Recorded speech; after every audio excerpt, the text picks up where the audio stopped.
혹시 요즘 새벽 3시나 4시에 눈을 뜨고는 다시 잠들지 못해 뒤척이며 천장을 바라보신 적 있으신가요? 그 시간이 반복된다면 단순한 잠버릇이 아닙니다. 우리 몸속 장기들이 보내는 마지막 신호일 수 있습니다. 오늘은 제가 50년간 진료해온 수많은 어르신들의 사례를 바탕으로 왜 이 시간에 눈을 뜨게 되는지, 그리고 그 시간에 반드시 해야 할 3가지가 무엇인지 천천히 따뜻하게 풀어드리겠습니다. 요즘 들어 새벽에 자주 깨신다는 분들이 정말 많습니다. 특히 60세가 넘어가면 잠드는 것도 어렵고 한 번 자다가 깨면 다시 잠들기까지 꽤 오랜 시간이 걸립니다. 그런데 중요한 것은 이 새벽 시간에 자주 깨는 것이 단순히 나이가 들어서 생기는 자연스러운 현상만은 아니라는 사실입니다. 예전처럼 깊은 잠을 자지 못하고 자꾸 깨게 되는 그 시간, 특히 새벽 3시에서 5시 사이에 반복적으로 눈이 떠진다면 그건 우리 몸 안에서 무언가 신호를 보내고 있다는 뜻입니다. 저는 50년 넘게 내과 의사로 진료를 하면서 수많은 어르신들의 수면 문제를 상담해 왔습니다. 그 중에서 가장 기억에 남는 분이 계십니다.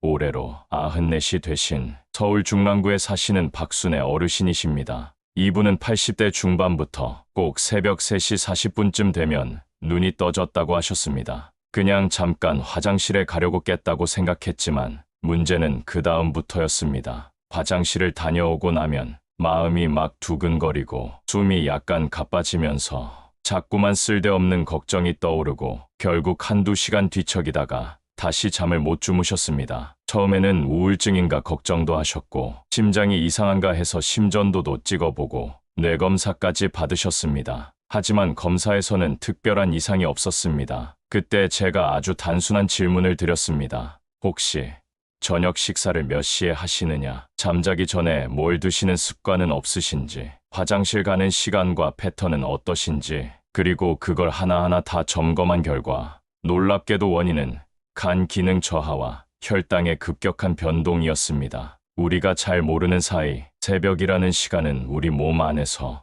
가장 민감한 장기들이 작동하는 시간이기 때문입니다. 특히 간과 폐, 그리고 대장이 가장 활발하게 움직이는 시간이 바로 새벽 1시부터 5시 사이입니다. 이 시간에 눈이 떠진다면 가장 먼저 의심해봐야 하는 것이 간 기능의 변화입니다. 간은 해독기관입니다. 낮 동안 쌓였던 독소와 노폐물을 밤 사이에 해독하고 걸러내는 일을 합니다. 그런데 이 간이 지쳐있거나 과거에 간염을 앓으셨거나 지방간이나 술을 오래 드셨던 분들이라면 간 기능이 떨어지게 되고 이때 간은 제대로 해독을 하지 못합니다. 해독이 잘 안 되면 몸 안에 열이 올라가고 이상한 불쾌감이나 불안감으로 자다가 깨어나게 됩니다. 박순애 어르신도 매일 저녁 늦게 밥을 드시고 바로 주무셨고 잠자기 전에 과일과 약을 같이 드셨습니다. 이 작은 습관들이 결국 새벽 시간에 간을 자극했고 그게 자율신경을 깨워서 자주 잠에서 깨게 만들었던 겁니다. 또 다른 환자분도 계십니다. 수원에 사시는 김태영 어르신인데 이분은 70대 초반부터 꼭 새벽 4시만 되면 호흡이 약간 불편하면서 가슴이 답답하고 무언가 얹힌 느낌이 들어 일어나 창문을 열고 심호흡을 하셨다고 합니다. 이건 폐 기능 저하와 관련이 있습니다. 특히 COPD라고 하는 만성 폐쇄성 폐질환을 앓고 있는 분들은 새벽 시간에 산소 포화도가 떨어지면서 가슴이 조이는 느낌, 불안감, 그리고 반복적인 각성 상태가 나타나게 됩니다. 김태영 어르신도 젊었을 때 오랫동안 흡연을 하셨고 지금은 담배를 끊었지만 폐에 이미 손상이 진행되어 있던 상태였습니다. 그래서 제가 권해드린 것이 잠자기 전 가벼운 복식 호흡과 창문 환기, 그리고 낮 시간대의 산책이었습니다. 이 작은 생활 습관만으로 김 어르신은 새벽에 깨는 횟수가 크게 줄었고 예전보다 깊은 잠을 잘 수 있게 되셨습니다. 제가 강조드리고 싶은 것은 새벽 시간에 깬다는 것은 그 자체로 원인이자 결과일 수 있다는 사실입니다. 간이 보내는 신호일 수도 있고 폐나 심장이 보내는 경고일 수도 있습니다. 또한 혈당이 갑자기 떨어지면서 저혈당 상태로 인해 몸이 각성할 수도 있습니다. 저는 이 부분도 정말 중요하다고 생각합니다. 특히 당뇨가 있으신 어르신들이 자기 전에 혈당을 높이려고 음식을 조금 더 드시는 경우가 많은데 그게 오히려 혈당의 변동폭을 더 크게 만들어서 한밤중에 저혈당 증상을 유발하는 경우도 많습니다. 어르신들 중엔 자다가 깨서 식은땀을 흘리고 식은땀 때문에 다시 잠 못 드시는 분들이 많습니다. 그럴 땐 꼭 혈당을 한번 체크해 보셔야 합니다. 계속해서 이 내용의 중반부, 몸이 보내는 마지막 신호의 구체적인 장기별 설명과 그 시간에 꼭 해야 할 3가지 실천법으로 이어서 드리겠습니다. 많은 분들이 새벽에 깨어났을 때 그저 다시 눈을 감고 억지로 잠을 청하려고만 하십니다. 하지만 그 시간에 우리 몸은 분명히 무언가를 이야기하고 있습니다. 억지로 무시하고 다시 잠들기보다는 그 메시지를 잘 듣고 조금만 다르게 반응해 보시면 훨씬 더 깊은 회복이 찾아올 수 있습니다. 이제 제가 실제로 환자분들께 권해드리고 효과를 보셨던 새벽에 깼을 때 꼭 해야 할 3가지 실천법을 하나씩 말씀드리겠습니다.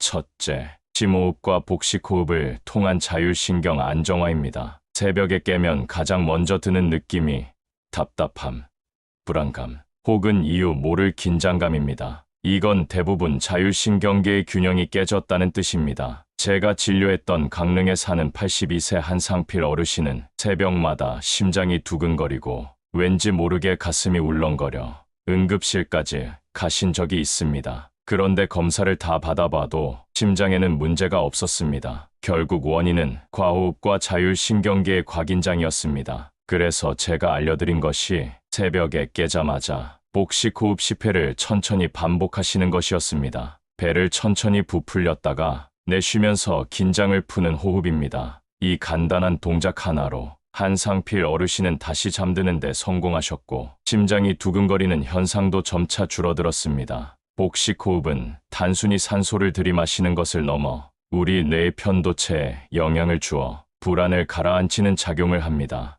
둘째는 기록하고 마음을 정리하는 습관입니다. 새벽에 깨서 뒤척이며 걱정거리가 떠오르거나 생각이 꼬리에 꼬리를 물고 이어질 때가 있습니다. 이런 경우에는 억지로 눈을 감는 것보다 아예 조용히 몸을 일으켜 작은 노트에 떠오르는 생각을 몇 줄 적어 보시길 권합니다. 제가 몇 해 전 진료했던 충북 제천에 사는 76세의 이영숙 어르신이 그러셨습니다. 남편을 먼저 보내고 혼자 지내신 지 몇 해가 되었는데 그 이후로 꼭 새벽 4시쯤 되면 남편 생각이 나고 세상에 홀로 남겨진 것 같아 눈물이 나셨다고 합니다. 그때 제가 권해드린 것이 감정 일기 쓰기였습니다. 생각이 떠오를 때마다 그 생각을 적고 마음이 시키는 대로 글을 써보라고 했습니다. 글을 잘 쓸 필요는 없고 그냥 지금 외롭다, 오늘 남편 생각이 많이 난다, 그런 식으로 진심을 담아 적는 것이었습니다. 이영숙 어르신은 그 이후로 새벽이 무섭지 않게 되었다고 하셨습니다. 감정은 안으로만 쌓이면 병이 됩니다. 그러나 밖으로 꺼내어 적으면 조금씩 흘러나가면서 치유가 시작됩니다. 셋째는 가벼운 스트레칭과 따뜻한 물 한 잔 마시기입니다. 우리가 자는 동안 몸은 78시간 가까이 움직이지 않고 고정되어 있습니다. 특히 어르신들의 경우 근육이 뻣뻣해지고 관절에 피가 잘 돌지 않아서 아침에 일어날 때 뻣뻣하거나 통증을 느끼는 경우가 많습니다. 이럴 땐 새벽에 깨신 김에 10분 정도 가볍게 몸을 움직여주시는 것이 좋습니다. 제가 가장 많이 권하는 것은 침대 옆에 앉은 상태에서 목을 천천히 돌리고 어깨를 위아래로 움직이며 양손으로 무릎을 가볍게 문지르는 것입니다. 이 간단한 동작만으로도 몸 안에 혈액순환이 살아나고 신경계도 안정됩니다.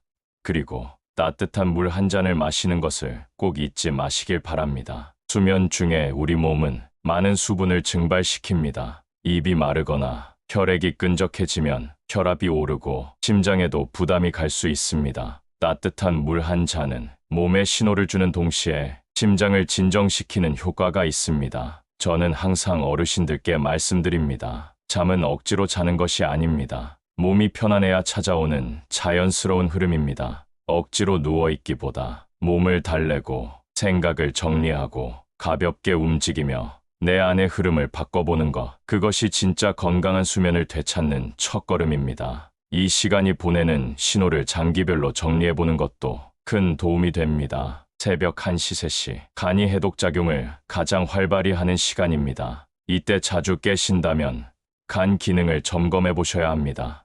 술, 약물, 지방간, 혹은 과거 간염, 이력 등 간이 피곤해졌을 때 신호가 올 수 있습니다. 새벽 3시, 5시, 폐 기능과 관련이 깊습니다. 숨이 답답하다면 기도의 염증, 호흡기 문제, 수면 무호흡증, 혹은 과거 흡연력이 있는 분들은 폐를 한번 점검해 보셔야 합니다. 새벽 4시, 6시, 대장이 활발해지는 시간입니다. 이때 자주 깬다면 장 건강이 약해져 있거나 배변 리듬에 문제가 있을 수도 있습니다.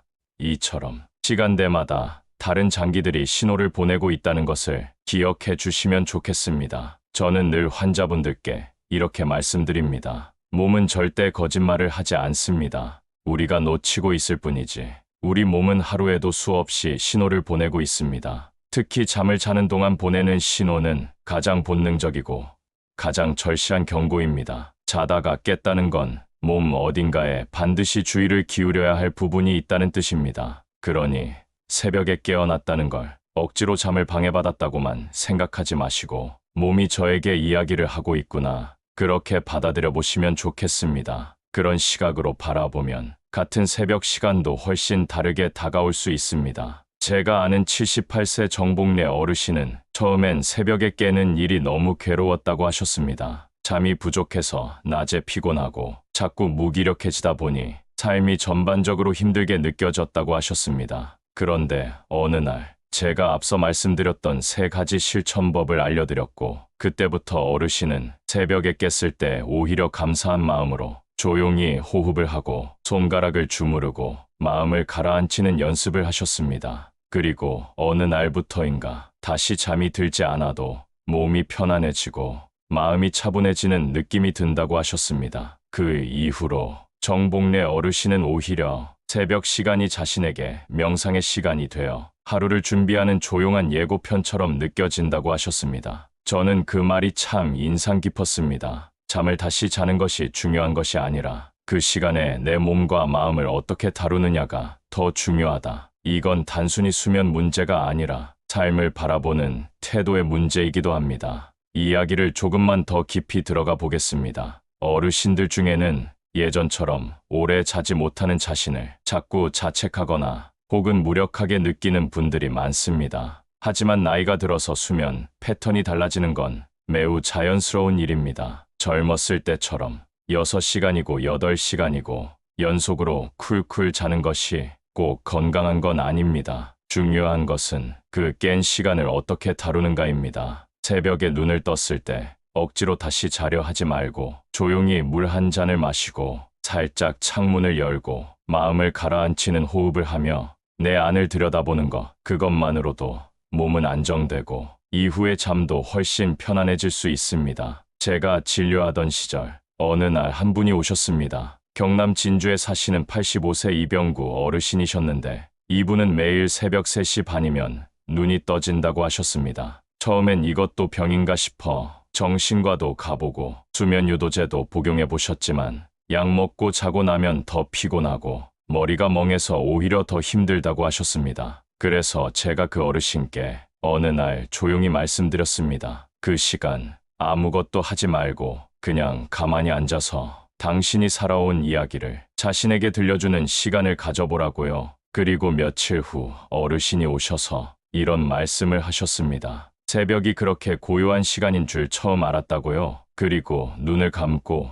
젊었을 때 논두렁에서 일하던 기억, 첫 손주의 울음소리, 함께 나물 캐러 가던 아내의 웃음소리까지 하나하나 떠올리다 보니 자신이 참 잘 살아왔다는 생각이 들더라고 하셨습니다. 그날 이후 이병구 어르신은 약을 드시지 않아도 마음이 편해지고 몸이 훨씬 가볍게 느껴진다고 하셨습니다. 이처럼 새벽 시간은 단순히 잠을 못 자는 시간이 아닙니다. 어쩌면 그 누구의 간섭도 없이 가장 조용하고 가장 깊게 자신을 들여다볼 수 있는 소중한 시간일 수도 있습니다. 서울 은평구에 사시는 81세 이봉자 어르신은 오랜 기간 고혈압과 불면증을 함께 앓고 계셨습니다. 약을 꾸준히 복용하고 있음에도 불구하고 밤 11시에 잠이 들어도 꼭 새벽 3시 반이면 눈이 떠졌습니다. 처음에는 혈압 때문에 잠을 깨는 건가 싶어 밤마다 혈압을 재보기도 하셨습니다. 그런데 혈압은 정상이었습니다. 오히려 그 불안감이 더 깊은 불면을 만들어냈던 겁니다. 제가 어르신께 제안드린 건 새벽에 깨면 억지로 다시 잠을 청하지 말고 아주 천천히 숨을 들이마시며 나는 괜찮다. 지금도 잘 살고 있다. 이 말을 속으로 반복하는 것이었습니다. 그리고 5번 숨을 쉰 뒤 자신의 손을 가볍게 주무르며 살아온 날들을 생각해 보자고 했습니다. 이 작은 의식 하나가 이봉자 어르신께 큰 위로가 되었습니다. 그 새벽 시간이 자신의 삶을 반추하고 자기를 다독이는 시간이 된 겁니다. 이후로 이봉자 어르신은 새벽에 깨도 당황하지 않고 오히려 그 고요한 시간 속에서 감사할 것들을 하나씩 떠올리기 시작하셨습니다. 어느 날 진료실에서 이렇게 말씀하셨습니다. 선생님, 그 새벽이 지금은 참 고맙습니다. 그 시간이 없었으면 제가 이렇게 제 마음을 들여다보지 못했을 겁니다. 그렇습니다. 새벽에 깨는 경험은 누구나 힘들 수 있습니다. 하지만 그 시간을 어떻게 받아들이느냐에 따라 삶의 질이 완전히 달라질 수 있습니다. 그걸 저는 수많은 어르신들을 통해 직접 보아왔습니다. 새벽에 깨어 처음엔 두려움이 앞서던 분이 그 시간에 짧게 기도하거나 젊은 시절을 회상하거나 내 몸을 어루만지며 감정을 정리하기 시작하면서 삶의 흐름이 바뀌는 걸 수없이 목격했습니다. 80세 광주에 사는 최승원 어르신은 퇴직 후 무기력감에 빠져 밤낮이 바뀐 생활을 하다가 우울증 진단까지 받으셨습니다. 잠드는 것도 어렵고 자다가 깨면 다시 잠을 못 이루는 패턴이 수개월을 지속했습니다. 그러던 중 아들의 권유로 저를 찾아오셨고 제가 권해드린 것은 아주 작은 수면 일기와 매일 저녁 9시 30분부터 명상을 위한 준비 시간이었습니다. 조용한 음악, 간접 조명, 마시멜로처럼 푹신한다며 그리고 좋아하는 책 한 권, 그걸 꾸준히 3주간 실천하시고 나서 최 어르신은 어느 날 저에게 말했습니다. 새벽에 눈을 떠도 이제는 불안하지 않습니다. 그 시간이 이젠 저만의 고요한 친구 같아요. 이 말이 저는 지금도 진료실 책상 앞에 적어두고 있습니다. 이제 이 대본의 마지막을 향해 천천히 걸어가 보겠습니다. 잠은 우리가 어릴 때부터 자연스럽게 누려왔던 가장 본능적인 회복의 시간입니다. 그러나 나이가 들면서 그 자연스러웠던 흐름이 깨지고 우리는 때로 그 이유를 찾지 못해 불안해지기도 합니다. 하지만 기억하셨으면 합니다. 새벽에 깨는 것은 몸이 보내는 고장 신호가 아니라 몸이 보내는 돌아보라는 사인일 수 있습니다. 그 시간을 억지로 되돌리려 애쓰지 마시고 그저 따뜻하게 품어주시기 바랍니다. 그리고 그 시간 속에서 천천히 호흡하시고 당신의 손을 어루만지며 살아온 시간들을 조용히 기억해 보시기 바랍니다. 그 순간 잠보다 더 깊은 평온이 당신의 마음을 감싸줄지도 모릅니다. 이 영상을 보시는 여러분, 혹시 여러분도 새벽에 자주 눈이 떠지시나요? 그 시간 어떤 생각을 하시나요? 무엇이 가장 마음을 무겁게 하나요? 여러분만의 새벽 이야기 댓글로 함께 나눠주시면 다른 분들에게도 큰 위로가 될 것입니다. 당신의 이야기를 기다리고 있겠습니다. 우리 모두 이 고요한 새벽을 조금 더 따뜻하게, 조금 더 지혜롭게 살아가길 바라며 이야기를 마칩니다.